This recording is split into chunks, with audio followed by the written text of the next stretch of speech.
하나님 말씀입니다. 고린도전서 15장 12절부터 19절. 그리스도께서 죽은 자 가운데서 다시 살아나셨다 전파되었거늘 너희 중에서 어떤 사람들은 어찌하여 죽은 자 가운데서 부활이 없다 하느냐? 만일 죽은 자의 부활이 없으면 그리스도도 다시 살아나지 못하였으리라. 그리스도께서 만일 다시 살지 못하였으면 우리의 전파하는 것도 헛것이요 너의 믿음도 헛것이며 또 우리가 하나님을 거짓 증인으로 발견되리니 우리가 하나님이 그리스도를 다시 살리셨다 증언하였습니다. 만일 죽은 자가 다시 살아난 일이 없으면 하나님이 그리스도를 다시 살리지 아니하셨느니라. 만일 죽은 자가 다시 살아난 일이 없으면 그리스도도 다시 살아나실 일이 없었을 터이요 그리스도께서 다시 살아나신 일이 없으면 너희의 믿음도 헛것이고 너희가 여전히 죄 가운데 있을 것이요 또한 그리스도 안에서 잠자는 자도 멸망하였으리니 만일 그리스도 예수 안에서 우리가 바라는 것이 다만 이 세상의 삶뿐이면 모든 사람 가운데 우리가 더욱 불쌍한 자이니라. 아멘. 아멘. 우리가 본문은 고린도 교회에 하나님께서 바울을 통해서 말씀하고 있는 내용입니다. 오늘은 부활주일로서 우리가 그러면 이 부활주일에 어떤 메시지가 전거되어야 될까? 하나님께서는 우리에게 어떠한 신앙을 갖기 원하실까? 우리는 혹시 고린도 교회처럼 우리의 모습 속에서도 복음을 가지고 있다고 말하면서 그리스도의 부활을 인정하지만 우리의 육신의 부활은 전혀 인정하지 아니하는 거짓 신앙 체계에 빠져 있지는 않은가? 복음을 오류해 갖고 잘못 이해해서 단순하게 예수님의 십자가에 못 박혀 죽으심 그리고 장사 되심만 우리는 강조하고 있지는 않은가? 성경은 그런 모든 것들에 의해서 잘못된 신앙이라고 말씀하고 있습니다. 오늘 고린도 교회는 바울이 2차 전도행에 있었던 49년서부터 52년까지의 3년 기간 중에서 1년 반 동안 심혈을 기울여서 세워진 교회로서 최초로다가 이 교회의 특징이 있는데 그건 해당해서 바울이 복음을 증거함으로 말미암아서 세워진 교회라는 것입니다. 그 후 3차 전도여행을 떠나게 됩니다. 3차 전도여행은 우리가 잘 알고 있듯이 53년부터 58년까지 6년의 기간에 거쳐서 바울 사도가 이제 전도여행을 떠나는 것입니다. 이때 바울이 55년경에 저 에베소에 있을 적에 고린도 교회의 소식을 듣게 되는 것입니다. 근데 고린도 교회에 들려오는 소식이 기쁜 소식이나 아름다운 소식이 들려오는 것이 아니라 근심하는 소식이요 큰 고통의 소식이 들려오고 있습니다. 고린도 교회가 잘못된 교회로 빠졌다는 것입니다. 거짓 신앙 체계에 빠졌다는 것입니다. 그 많은 일들이 소식이 한두 가지가 아니고 많은 소식들이 들려오는데 그 중에 첫 번째로다가 들려오는 소식이 교회가 분당이 일어났다는 것입니다. 나는 누구파, 나는 누구파, 나는 장로파, 나는 목사파. 이런 식으로다가 교회가 분당이 이루어져서 분파가 이루어져서 교회가 시끌시끌하면서 교회다운 모습이 없다는 것입니다. 두 번째 들려온 소식은 음행의 소식이었습니다. 세상도 하지 않은 음행이 교회 가운데 있다는 것이죠. 그런 자들을 향해서 이제 성경은 이렇게 말씀해요. 너희 안에 하나님의 영이 있다고 하면 너희가 어떻게 분당을 세우고 하나님의 영이 있다면 어떻게 너희들이 음행을 할 수 있겠니? 너희 몸이 하나님의 성전이라고 한다고 하면 어찌하여 너희들이 음행을 할 수 있겠니? 너희 신앙이 지금 잘못된 것이 무엇이냐? 너희들이 부활이 믿지 않는다는 겁니다. 예수 그리스도의 십자가의 부활이 없이는 우리는 절대로 하나님의 영의 지배를 받을 수가 없습니다. 예수 그리스도의 십자가의 부활이 없이는 우리는 절대로 거듭남도 있을 수가 없습니다. 뿐만 아니라 이곳에 또한 들려올 소식이 어떤 소식이냐면 예배가 혼탁되었다는 것입니다. 예배가 잘못된 예배가 되고 있다는 것이죠. 예배가 무질서해졌고 예배 시간에 서로가 서로에게 자기들의 이야기를 함으로 말미암아서 한쪽에서 이 얘기하고 한쪽에 저 얘기하고 동시다발적으로다가 교회에서 많은 이야기들이 들려지고 있다는 것이죠. 그래서 시장의 난장판처럼 시장에 장사하는 사람들이 소리 지르는 것처럼 교회가 소리 지르면서 교회가 잘못되고 있다는 것입니다. 뿐만 아니라 이들 가운데 또한 일어났던 것이 바로 성찬에 대한 성례라고 합니다. 성찬식과 그리고 우리가 세례식을 해서 우리가 이제 성례라고 하는데 이 성례가 오용되었다는 겁니다. 우리가 성찬을 하고 우리가 세례를 받는다는 것은 우리가 세례를 받아서 성령을 받고 또 우리가 세례를 받은 사람들이 성찬을 먹는 것으로 오늘날 우리 교회에서도 우리가 교회법상 정해놓고 있는 모습들입니다. 근데 성경은 그렇게 말씀하지 않으셔요. 그건 잘못된 것이라는 것입니다. 세례를 왜 줍니까? 물로 세례를 주는 이유는 너희 안에 하나님의 영이 있으니 너희가 그리스도의 십자가의 진리의 복음 안에서 너희가 예수 그리스도의 십자가의 죽음과 함께 너도 함께 죽었고 예수 그리스도께서 장사될 적에 너도 예수와 함께 장사된 바 되었다가 예수님의 부활과 함께 내가 새로운 피조물로 거듭났느니라는 말씀을 들을 때 이 말씀을 듣고 이 말씀 앞에 우리가 아멘으로 화답하는 모든 자들에게 성령이 임하더라. 근데 성령이 내주하시는데 우리는 감각적으로 이해를 못해요. 성령은 인격적인 하나님이시기 때문에 우리 가운데 어떤 막 뜨거운 불덩어리가 막 들어오고 그래서 막 3일 동안 4일 동안 뜨거워서 견딜 수 없었다. 그런 식으로 하나님은 오지 않으시거든요. 하나님은 계신지 안 계신지가 어떻게 표현되느냐면 십자가의 복음을 듣고 그 말씀이 맞습니다 라고 하는 것입니다. 우리 이성으로 도저히 말이 안 되는 얘기거든요. 예수님의 십자가에 못 박혀 죽으심과 함께 내가 함께 죽었다는 것은 예수님의 십자가에 못 박혀 죽으심은 역사적 사실이고 고증이기 때문에 우리가 믿겠습니다. 그런데 그와 함께 내가 십자가에 못 박혀 죽었다는 것은 이해할 수 없거든요. 예수님께서 2000년 전에 십자가 못 박혀 죽으셨는데 내가 2000년 후인 우리가 어떻게 예수님과 함께 못 박혀 죽었느냐.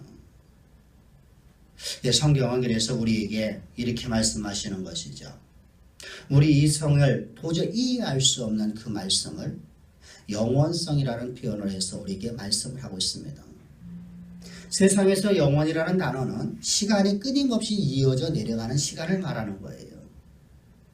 그런데 헬라인들에게서의 영원이라는 단어는 그런 의미가 아니에요. 헬라인들에게 영원은 우리 유기적 사상을 갖고 있거나 또는 성리학적의 이런 그런 사상을 갖고 있는 사람들에게 있어서는 시간이 끊임없이 흐려지는 것 같다. 영원이라고 말하고 있지만 헬라 문화권에서는 어떻게 이해를 하고 있냐면 시작도 없고 끝도 없고 언제나 현재라는 거예요. 다시 말하면 예수님이 2000년 전에 십자가 못 박혀 죽으신 사건이 오늘 지금 내 눈앞에서 펼쳐지고 있다는 것입니다. 그래서 예수 그리스도와 함께 내가 십자가에 못 박혀 죽었고 예수님께서 장사될 적에 나도 그와 함께 장사된 것이 바로 오늘 현재라는 것이죠. 그리고 주님께서 부활하신 그 현장이 바로 이 자리라는 것입니다. 내 눈앞에서 지금 펼쳐지고 있는 상황이에요. 그래서 내가 그와 함께 십자가 못 박혀 죽고 내가 장사된 바 되었다가 내가 거듭나 예수의 부활과 연합되어서 내가 새 생명을 얻었다고, 그것을 내가 인정을 한다는 것입니다. 아, 맞습니다 라고 했다는 것은 하나님의 영이 너희 안에 있다는 것입니다. 하나님의 영이 아니면 어느 누구 이 복음을 아멘으로 화답할 수가 없어요.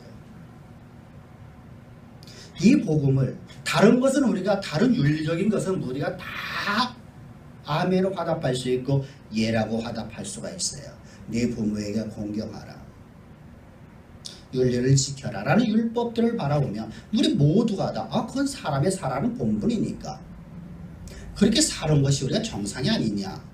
그래서 우리는 모두가 다 내가 지키지 못할 망정 나는 아멘으로 화답할 수 있고 예라고 말을 할 수 있어요. 그건 세상 모든 사람들이 다 할 수 있는 것들이죠.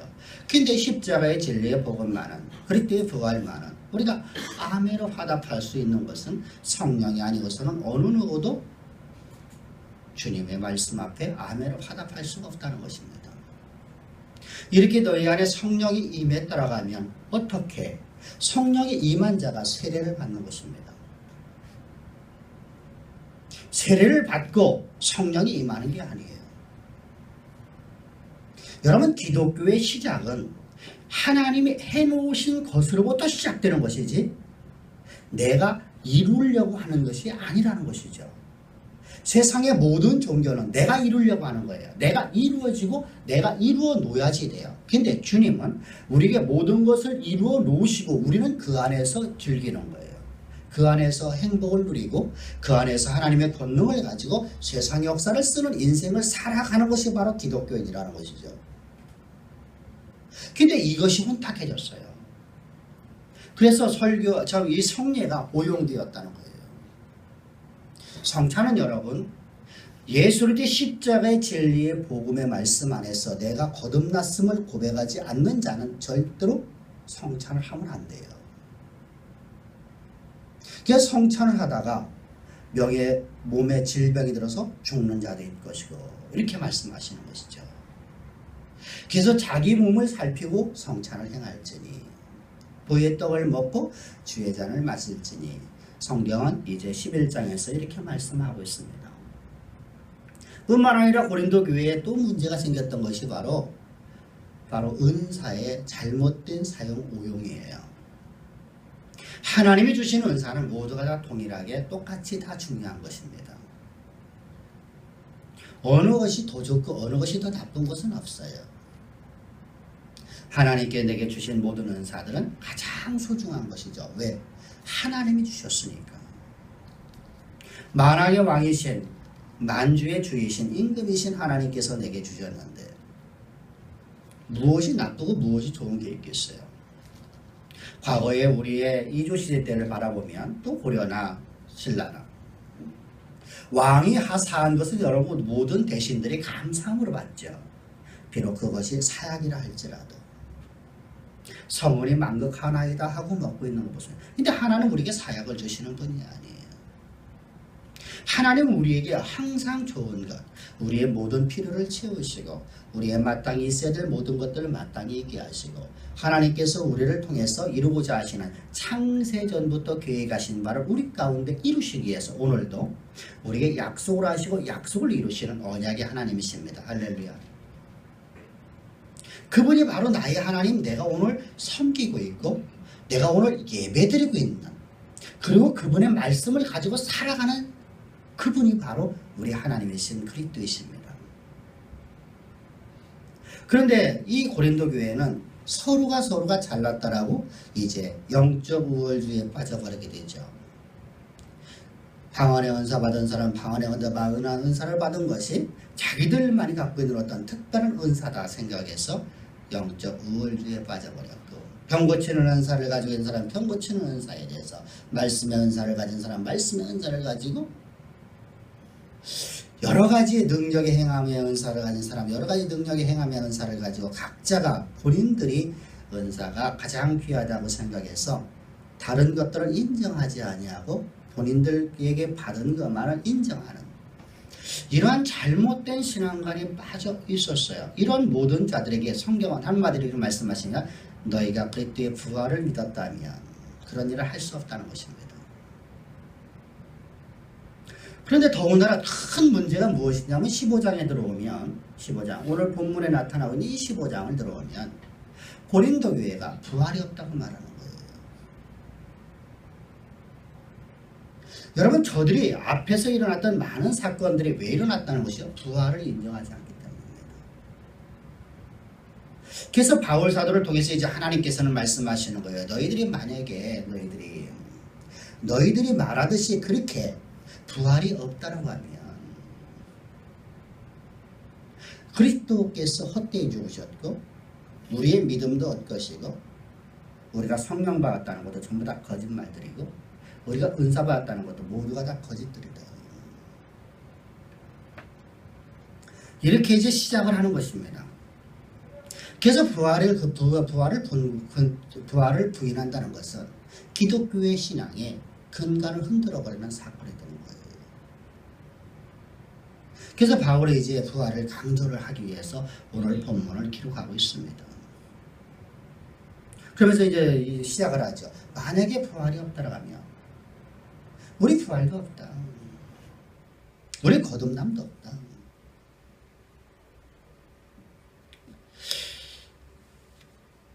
뿐만 아니라 예수 그리스도의 십자가의 죽으심과 장사되심과 부활을 중에서 단 한 가지만이라도 우리가 부인하게 된다고 하면, 특별히 부활을 부인한다고 하면 우리 안에 성령이 내주하심, 아까 말씀드렸다시피 이 십자가의 복음을 아멘으로 화답할 자가 아무도 없다는 것입니다. 그럼 너희들의 신앙이 잘못된 신앙이 아니라 거짓 신앙에 빠졌다는 것이죠. 여러분, 바울이 전하는 복음의 핵심은 예수의 죽으심과 장사되심이 아니라 부활입니다. 예수의 부활이 없으면, 여러분, 예수님의 십자가의 죽으심과 장사되심은 역사적인 고증이기 때문에 당시의 유대인들도 이 시대의 모든 사람들도 모두가 다 인정하는 사건이에요. 맞습니다. 근데 예수님의 부활에 대해서는 오늘날에도 많은 사람들이 부인하고 있는 모습들을 바라봅니다. 부활을 부인하니까 기독교의 신앙의 시작이 내가 이루려고 하는 것이 되는 거예요. 주님이 해놓으신 것을 갖고 살아가는 것이 아니라. 오늘 이 부활주일날 우리가 맞이해서 특별히 이 부활을 우리가 더욱더, 아니 항상 언제나 날마다 우리 삶 속에서 그리스도의 부활이 우리의 신앙 되기를 주의를 축복합니다. 만약에 이 경우 예수님의 십자가의 부활이 없다고 하면 예수님은 한 인간의 죽음밖에 되지 않습니다. 그럼 그분은 하나님이 되실 수가 없죠. 하나님이 되시지 아니하는 그분을 우리가 섬길 이유가 없는 것이죠. 오늘 예배드릴 필요가 없는 것이죠. 한 사람을 숭앙하는, 한 인간을 숭앙하는 거짓된 종교가 되고 마는 것입니다. 그러면 이렇게 고린도 교회가 왜 부활이 없다고 말하고 다녔는가? 이 바울 사도가 부활 신앙을 전했는데 저들은 왜, 고린도 교회는 부활이 없다라고 바울의 부활 사상을 부인하고 있는 것인가?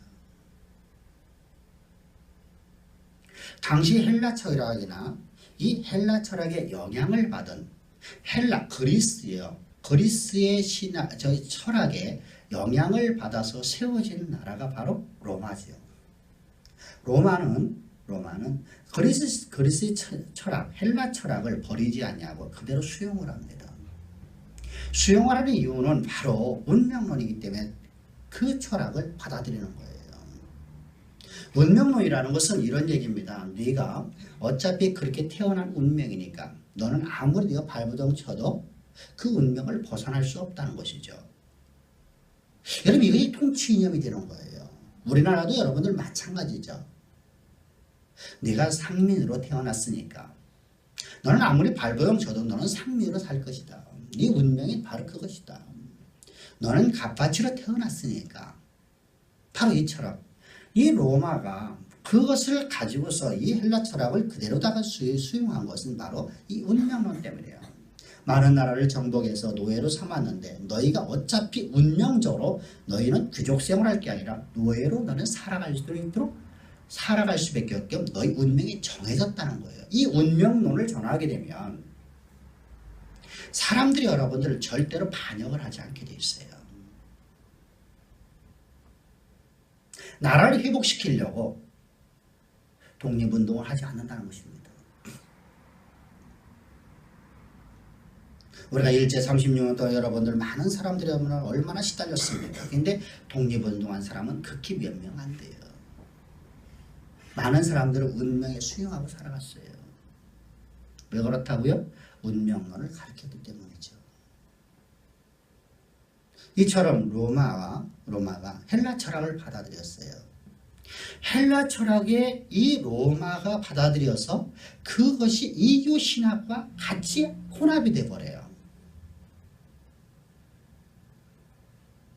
우리 유교가 불교와 혼합되어서 하나의 종교화가 되는 것처럼 무속과 하나의 연결되어서 무속신앙으로 되는 것처럼. 그래서 이교신앙이 이제 생겨나게 되는데 이곳에서 육체는 영혼의 감옥으로 이해를 하게 돼요. 육체는 영혼의 감옥이고 우리의 인생의 죽음을 이 땅에서의 육신의 죽음을 영혼에서 해방되는 영혼이 해방되어서 이데아의 세계로 간다라고 생각을 했어요. 그렇게 가르쳤어요. 이게 누구의 사상이죠? 플라톤의 헬라 철학이에요. 헬라 철학의 이 플라톤의 이데아 사상이 이교 사상 가운데 합쳐져 갖고서 이상한 논리를 만들어낸 것이죠. 이것이 이제 고린도 교회에 들어오게 되니까 어떻게 되죠? 부활을 부인할 수밖에 없어요.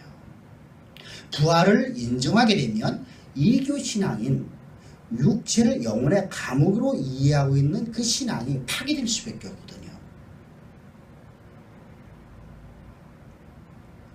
이 잘못된 이단 사상을, 이 사교적인 사상을 가지고 들어온 사람들이 있었는데 그것이 바로 고린도후서 2장 17절에서 나오고 있습니다.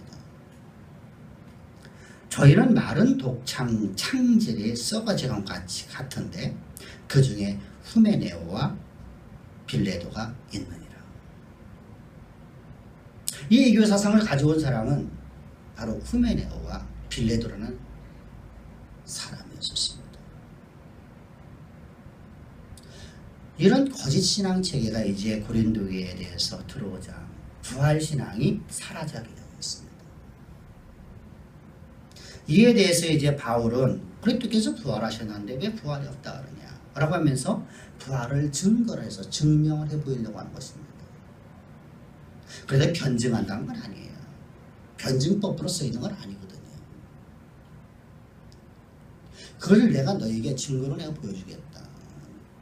그래서 증거를 제시하는 첫 번째가 바로 12제자와 500의 형제들이 다 보았다. 지금도 살아서 이 진리의 복음을 예수님의 부활을 세상 가운데 전하고 다니는 저 많은 사람들 12사도와 500의 형제들이 있지 않냐. 그들이 직접 모두가 다 예수님의 부활을 목격했고 예수님께서 부활하신 주님께서 그들을 찾아오셔서 그들이 전부 다 부활하신 예수님을 만난 자들이다.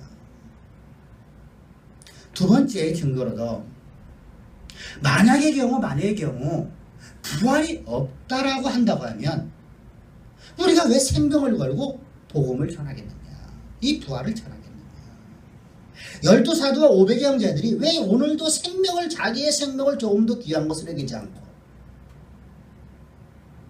그 수많은 환난과 역경과 고통을 당하면서 부활만 안전하면 고통당하지 않을 것인데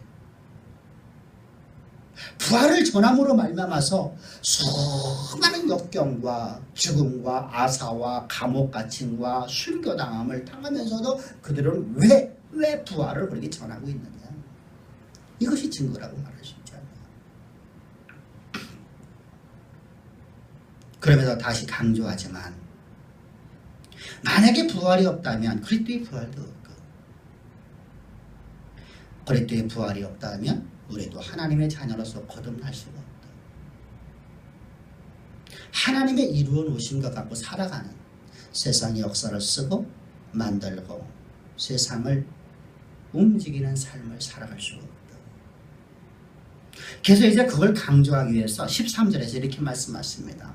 만일 죽은 자의 부활이 없으면 그리스도께서 다시 살아나지 못하였으리라. 그리스도는 한낱 인간일 뿐이다. 우리의 구주가 되지 못한다. 하나님이 될 수 없다는 것이죠. 14절에는 계속해서 말씀하십니다. 그리스도께서 만일 다시 살아나지 못하였으면 우리의 전파하는 것도 헛것이요 너의 믿음도 헛것이며 우리가 전파하는 것이 헛것이다. 또한 우리의 믿음이나 너의 믿음도 다 헛것이다. 헛것이 된다는 것이죠. 그리고 나서 15절부터 17절을 통해서 이제 성경은 말씀하고 있습니다. 만일 그리스도의 부활이 없으면 첫 번째로 바울은 거짓을 전하는 자일 뿐이다. 나는 거짓을 전하는 자일 뿐이다. 두 번째로 다 그리스도의 부활이 없고 세 번째로 우리는 여전히 죄 가운데 거한 존재일 뿐이라는 것입니다. 그리스도의 부활이 없다고 합니다. 여러분 계속해서 지금 무엇을 말하고 있죠? 예수님의 부활이 없다라고 하면 그리스도의 부활이 없다라고 하면 예수님의 부활이 없는 것이 되죠. 부활이 없다고 하면 예수의 부활이 없다. 예수의 부활이 없으면 한 인간의 죽음이라고 하는 것밖에 되지 않은 게 우리의 구주가 될 수 없다는 걸 강조하는 것입니다. 계속해서. 여러분 지금 이 노사도의 이 사도의 눈물을 보십시오. 얼마나 안타까운지 계속해서 같은 말을 반복하고 있지 않습니까? 바울은 여러분 이 복음을 전하기 위해서 이 부활을 전하기 위해서 자신의 생명을 조금 더 귀한 것으로 여기지 않았었어요. 왜 이 복음이 없으면 이 부활이 없으면 우리가 하나님의 자녀로서 하나님의 권세와 능력을 가지고 세상의 역사를 쓰는 인생을 살 수 없기 때문이죠. 부활이 없으면 성령이 우리 안에 임할 수가 없고 하나님이신 그리스도께서 우리 안에 거하지 아니하시면 우리는 여러분들 그냥 세상 가운데 나고자의 삶을 살아갈 수밖에 없는 그런 연약한 존재들 아니냐. 그러면서 말하는 것이죠. 이 고린도 교회에서 너희 중에 문벌 있는 자가 있느냐. 너희들 중에 학식 있는 자가 있느냐. 아무것도 없는 한마디로 해서 당시에는 거의 다 노예들이었어요. 거의 다 노예들. 보잘것없는 세상에서 소외된 사람들. 그런 너희들을 갖다가 하나님이 이렇게 높여주시고 이렇게 존귀하게 해주시고 세상의 역사를 쓰고 만들고 지배하는 자의 자리에 올려놨더니 너희들 그 짓 하고 있니? 그때 부활이 없다고 하면 우리의 믿음이 할 것이다. 이어서 성경은 계속해서 말씀해요. 18절부터 19절. 또한 그리스도 안에서 잠자는 자도 망하였으리니. 이게 무슨 말이냐면 순교당한 사람들이에요. 저들은 쓸데없는 죽음을 당했다는 것이죠.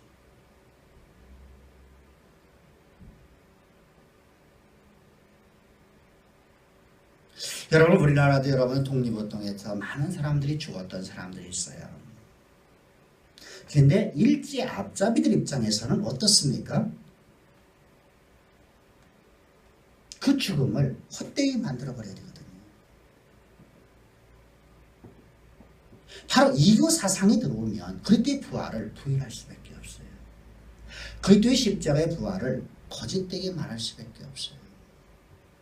부활을 그저 연례 행사 정도라 전하고 말아요. 성경에 기록됐으니까 안전할 수는 없습니다.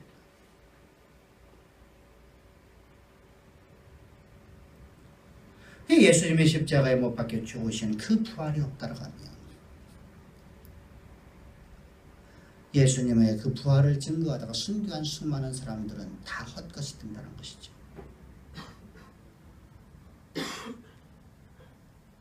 그럼 저들은 어디 갑니까? 다 지옥에 들어가는 것이죠. 만일 그리스도 안에서 우리가 바라는 것이 다만 이 세상의 삶뿐이면 모든 사람 가운데 우리가 더욱더 불쌍한 사람들이다. 만약에요, 그리스도의 부활이 없다고 하면 우리가 여러분들 이 땅에서 주일날, 안식일날 하나님 앞에 예배를 드리고 찬양을 드리고 세상의 아름다운 꽃구경도 한번 제대로 못 가고 신앙생활하는 우리가 세상 사람들보다 더욱더 불쌍한 사람들이라는 것이죠. 왜요? 세상은 이 땅에서 누릴 걸 누리며 살아가는데 우리는 그런 누림을 누리지 못하고 이 땅에서 매어 살기 때문이죠. 근데 그리스도의 부활이 있기 때문에 우리는 이 상의 이 땅에서 삶이 전부가 아니라 이 땅은 나그네의 인생. 잠시 왔다가 잠시 가는 시장. 여러분들 나이가 먹어갈수록 저는 젊어서 그걸 이해를 못했어요. 그런데 저도 나이가 60이 되고 나서 보니까 어제일 같아요. 그제일 같아요. 내가 초등학교 다니던 시대가, 중학교 다니던 시대가, 대학을 다니던 시대가 바로 어제 같아요. 어제. 잠시 잠깐이죠.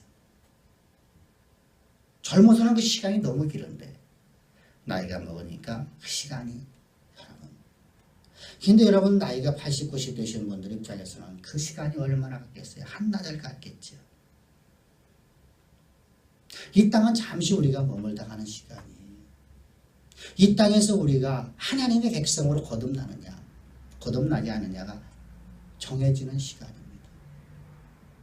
그것이 바로 십자가의 죽으심과 장사되심과 부활을 믿는 거예요. 마지막으로 바울은 부활을 부인하는 자들에게 그리스도의 부활이 없다고 하면 우리는 이 생에서 가장 불쌍한 사람들이다라고 말합니다.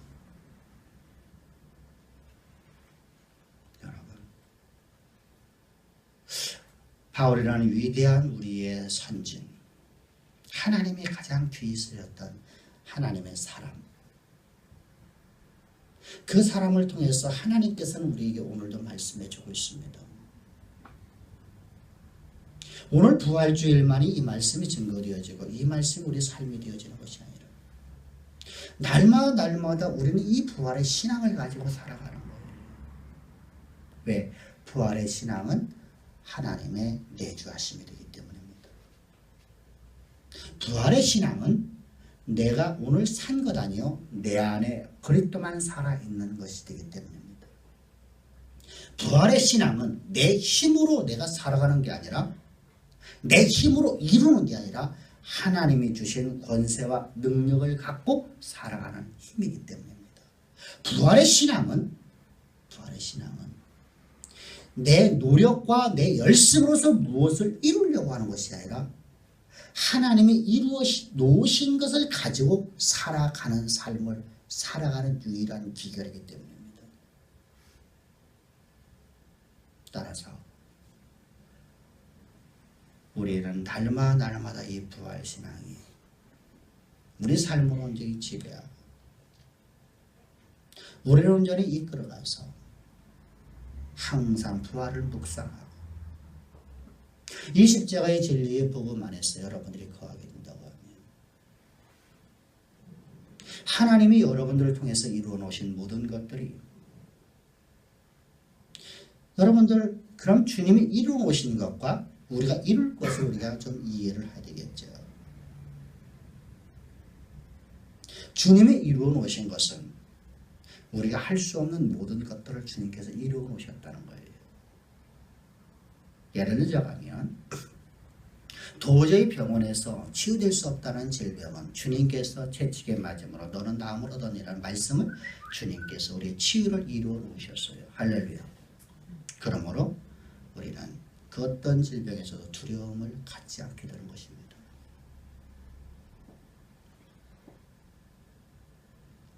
여러분들 우리 조그마한 거 갖고 놀랄 필요가 없어요. 작년에 제가 그런 말씀을 들었었어요. 저도 암병이 있다가 없어졌어요. 전혀 걱정 안 했어요. 진짜로다가 염려도 안 했어요.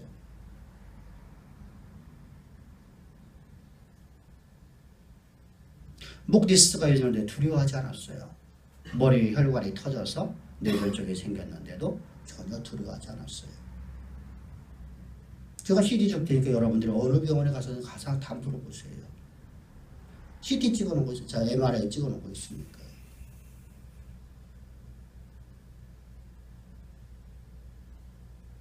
여러분, 주님이 이루어놓으신 것을 우리가 믿고 살아가는 거예요. 할렐루야. 이게 부활의 신앙이에요. 그리고 오늘 우리에게 맡겨주는 일들이 있어요. 너는 이것을 행하라. 그건 우리가 오늘도 주님이 주신 능력을 갖고 최선의 삶을 살아가야 될 부분들입니다. 할렐루야. 주님이 우리에게 지혜를 주시는 건 주님이 주시는 것이고 지식은 내가 쌓아가는 거예요. 지식을 내가 쌓아가지 않고 하나님이 주기를 원하는 것은 잘못된 거예요. 그것을 지식을 우리가 이런 말하죠. 말로 배워서 뒷박으로 쓰는 사람이 있고 뒷박으로 배워갖고 말로 쓰는 사람이 있다고 말합니다. 지혜로운 자는 여러분 뒷박으로 배워갖고 말로 쓰는 사람이에요. 말로 배워갖고 여러분들 뒷박으로 쓰는 사람들이 얼마나 많습니까? 그건 지혜롭지 못한 사람들이죠. 근데 여러분 그런 사람들이 태반이거든요. 여러분, 주님이 주시는 지혜는 하나님이 이루어 놓으시는 거예요. 우리에게 거저 주시는 거예요. 오늘 우리에게 맡겨진 일에 대해서 우리가 최선을 다하는 삶을 삽시다. 그것이 바로 부활신앙을 살아가는 거예요. 그리하면 우리가 열을 살아가면 주님은 100을 주시겠다는 거예요. 우리가 100을 살아가면 우리가 하나님께서는 우리에게 10,000을 주시겠다는 것입니다. 이 부활신앙을 가지고 살아가는 주양의 살아가는 성도님들, 여러분들의 모든 사업 속에서, 직장 속에서, 여러분들이 행하신 하나님의 계획하심 속에서, 또 학업 속에서 하나님의 모든 창조일에 계획하신 바가 또 여러분들에게 주신 그 소망의 말씀이 그대로 역사 속에서 이루어지는 세상을 쓰고 세상을 만들고 세상을 지배하는 가장 아름답고 복된 삶을 살기를 주의를 축복합니다. 기도드리겠습니다. 좋으신 아버지 하나님 감사합니다. 찬양합니다. 오늘도 우리를 이처럼 사랑하사 아버지 이 부활 주일에 주님 우리에게 부활의 신앙을 알려주심을 참 감사합니다. 주님의 그 놀라우신 사랑 앞에 엎드린 주의 백성들 주께서 두 팔 벌려 축복하셔서 여호와 이레 하나님의 영광이 가득 드러날 수 있도록 주께서 축복하시고 역사하실 줄을 믿사오며 언제나 우리에게 능력과 권세와 모든 자원을 주시고 세상의 역사를 써내려가게끔 우리에게 모든 지혜를 주시는 좋으신 주 예수님의 이름 받들어 감사하며 기도합나이다. 아멘.